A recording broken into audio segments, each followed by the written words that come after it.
함께 기도하겠습니다. 사랑의 아버지 하나님, 참 감사합니다.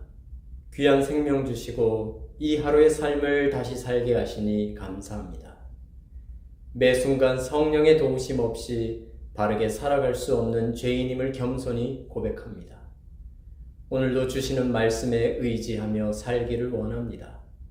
저희에게 지혜와 능력을 허락해 주시옵소서. 귀하신 예수님 이름으로 기도합니다. 아멘. 6월 5일 목요일, 오늘의 주제는 재림전 심판입니다. 어제 우리는 소돔과 고모라가 멸망하기 전 하나님께서 아브라함과 함께 그 타락한 도시들을 살피신 일에 대해 살펴봤습니다.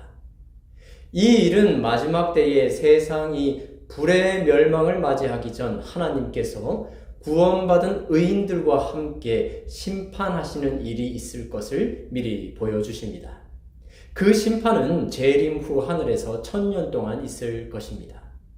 성경은 하나님은 모든 행위와 모든 은밀한 일을 선악간에 심판하시리라고 말씀하십니다.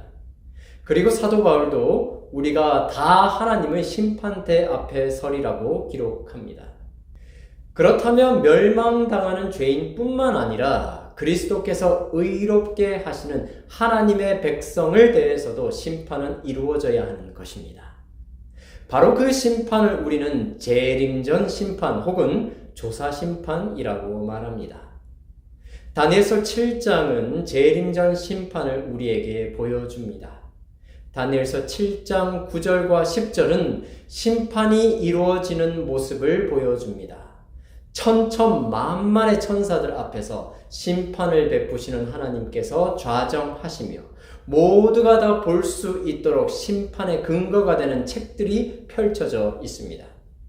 그리고 13절과 14절에서는 인자 같으니 곧 그리스도께서 그 앞으로 인도되셔서 권세와 영광과 나라를 받으십니다. 이 심판을 통해 그리스도께서는 구속의 사역을 완성하시고 하나님의 백성들을 위한 영원한 나라를 받게 됩니다. 초기 문집은 이렇게 묘사합니다. 모든 사람들의 운명이 생사간에 결정되었다. 예수께서 성소에서 봉사하고 계시는 동안 죽은 의인들과 살아있는 의인들에 대하여 심판이 행하여졌다. 그리스도께서는 그분의 백성들을 위하여 대속하시고 그들의 죄를 도말하심으로 인하여 그의 왕국을 받으셨다. 그리고 다니엘서 7장 22절은 이렇게 선포합니다. 옛적부터 항상 계신 이가 와서 지극히 높으신 이의 성도들을 위하여 원한을 풀어주셨고 때가 이름에 성도들이 나라를 얻었더라. 그리스도께서는 이 심판에서 우리의 중보자로 우뚝 서 계시고 우리의 모든 죄를 자신이 흘리신 십자가 보혈의 공로로 도말하셔서 성도들이 영원한 나라를 얻게 하십니다. 그러므로 이 심판은 성도들이 영원한 나라를 얻기 전에 이루어지는 것이기 때문에 재림전 심판이라 불리우며 비밀리에 이루어지지 않고 하나님의 심판의 의로움을 만민에게 알게 합니다. 그리고 이 심판이 성도들을 위한 파멸과 정죄가 아닌 구원의 확증과 소망이 된 것은 자신의 보혈로 모든 죄를 도말하시는 그리스도께서 중보자로 서 계시기 때문입니다. 이제 오늘의 교과를 묵상하고 적용하는 질문을 보시겠습니다. 묵상을 위한 질문입니다. 당신의 모든 비밀이 거룩하신 하나님 앞에 드러낸 채 심판대에 서 있다고 상상해 보십시오. 당신은 어떤 모습이겠습니까? 적용을 위한 질문입니다. 하늘의 심판이 열리는 그때에 당신의 유일한 희망은 무엇인지 생각해 보십시오. 심판대 앞에서 우리의 모든 죄의 비밀이 드러난 채 서 있는 모습은 상상만 해도 끔찍한 일입니다. 이는 마치 아담과 하와가 하나님께 불순종하여 선악과를 따먹은 후 그동안 자신을 두르고 있었던 빛의 옷이 거두어지고 자신들의 벗은 것을 깨달았을 때의 심정과 비슷할 것입니다. 그때 그들은 무화과 나무 잎을 엮고 자신들의 부끄러움을 감추었습니다. 이에 그들의 눈이 밝아져 자기들의 벗은 줄을 알고 무화과 나무 잎을 엮어 치마로 삼았더라. 창세기 3장 7절의 말씀입니다. 그러나 나뭇잎으로 된 옷은 금세 말라버려 그들의 부끄러움을 가리기에는 부족했습니다. 하나님께서는 그런 그들을 위해 가죽옷을 지어 입히셨습니다.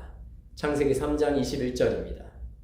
여호와 하나님이 아담과 그의 아내를 위하여 가죽옷을 지어 입히시니라. 하나님께서 마련해 주신 그 가죽옷은 그들을 가리기에 충분하였습니다. 그런데 하나님께서 그 가죽옷을 마련해 주시기 위해서는 동물의 희생이 요구되었습니다. 그렇게 우리의 죄를 덮어 주시기 위해 그리스도께서는 어린 양으로서 십자가에서 희생하신 것이었습니다. 여러분, 어제 잠깐 소개해드렸던 카프리오 판사를 기억하십니까? 카프리오 판사는 주로 교통법규 위반의 경범죄를 지은 사람들의 속사정을 충분히 들어주고 상황에 따라 판사 재량권을 이용해서 벌금을 감면 또는 사면해 주면서 많은 사람들에게 웃음과 감동을 주었습니다. 오늘 한 일화를 더 소개해 드리도록 하겠습니다. 어느 날 할머니 한 분이 3건의 신호 위반으로 법정에 서게 되었습니다. 카프리오 판사는 신호 위반의 정황을 살핀 후에 그 할머니를 돕기 위해 CCTV에 찍힌 그 할머니의 위반 동영상을 보자고 말합니다. 그랬더니 할머니는 단호하게 그리고 당당한 목소리로 아니요, 안 봐도 됩니다 라고 합니다. 봐봤자 소용없을 것 같다는 거죠. 그랬더니 법정 곳곳에서 웃음소리가 터져 나옵니다. 당황스러워 보이는 카프리오 판사를 향해 괜찮다고 그냥 유죄를 그냥 선언하시라고 할머니는 얘기합니다. 할머니는 유쾌하게 웃으며 판사님의 시간을 빼앗고 싶지 않다라고 얘기합니다. 잠시 후 카프리오 판사는요, 보다 진지한 목소리로 이렇게 얘기합니다. 아, 조엔 씨, 제가 지금 당신을 도우려고 하는 거예요. 제발 저하고 같이 그 위반 동영상을 함께 보도록 해요. 그러자 할머니는 더 진지한 목소리로 그리고 더욱 단호한 목소리로 아니요, 안 봐도 된다니까요 라고 대답합니다. 판사는 그 할머니를 잠시 진정시킨 후 동영상을 보여주며 설명해 줍니다. 그 할머니가 2번 반복해서 신호를 위반한 곳은요, 정지선처럼 보이는 차선이 2개가 있어서 많은 사람들이 그 장소에서 헷갈려 한다라는 것입니다. 그래서 그 판사는 그 2건의 위반 사항은 용서해 주겠다는 것입니다. 이제서야 할머니는 상황을 제대로 깨닫게 됩니다. 판사는 다시 묻습니다. 자, 이제 3번째 위반 동영상을 보려고 하는데 아직도 동영상을 안 보고 싶으신가요? 그래서 할머니는 다시 유쾌한 목소리로 아니요, 이제 더 잘 보고 싶어지는군요 라고 대답합니다. 그리고 할머니와 판사 그리고 법정 모든 사람들이 박장대소합니다. 아주 유쾌하고 훈훈한 이야기입니다. 그런데 이런 일들이 있을 수 있었던 것은 어제도 말씀드렸던 것처럼 경범죄의 경우 판사의 재량으로 관용을 베풀 수 있었기 때문입니다. 판사의 재량권으로 유죄가 무죄가 될 수도 있다는 것이지요. 하지만 이런 일들은 살인이나 강도와 같은 중범죄를 다루는 법정에서는 거의 일어날 수가 없습니다. 더욱이 하늘 법정에서는 유죄가 그냥 무죄가 되는 경범죄란 없습니다. 왜냐하면 사람이 생각할 때 아무리 작아 보이는 죄라 할지라도 죄의 삭은 사망이기 때문입니다. 교회에 보내는 권면에는 이렇게 기록합니다. 하나님은 모든 죄를 똑같은 크기로 여기지 않으신다. 유한한 인간의 평가에 있어서도 마찬가지이지만 하나님의 평가에는 범죄의 등급이 있다.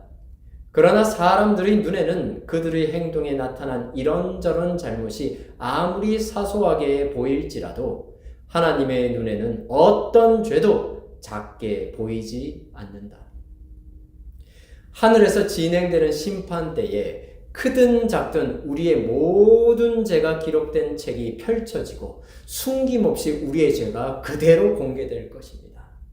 그런데 우리는 그 할머니처럼 안 봐도 됩니다 라고 할 수는 없습니다.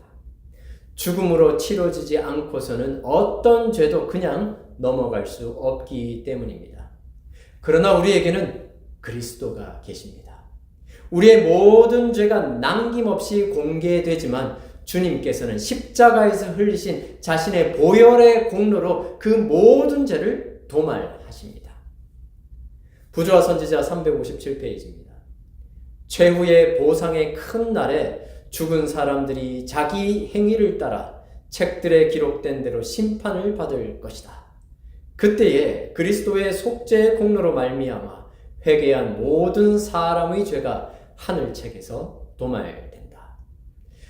그러므로 심판대 앞에 선다는 것은 두려운 일이지만 동시에 우리의 모든 죄가 그리스도의 보혈의 공로로 도말되어 죄 없이 함을 받는 복된 날이 되는 것입니다. 그렇다면 우리는 이 심판의 날에 어떠한 삶을 살아야 할까요? 각 시대에 대쟁투에 있는 말씀을 읽으며 오늘의 교과 시간을 마치겠습니다. 하늘에서 조사 심판이 진행되고 있는 동안, 회개한 신자들의 죄가 성소에서 도말되고 있는 동안, 세상에 있는 하나님의 백성들 사이에는 정결케 하고 죄를 버리는 특별한 일이 이루어져야 한다. 기도하겠습니다.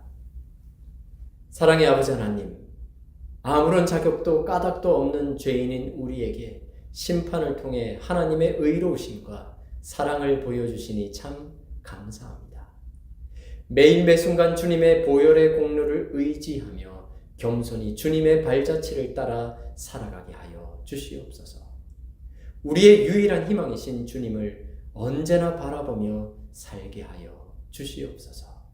귀하신 예수님 이름으로 기도합니다. 아멘.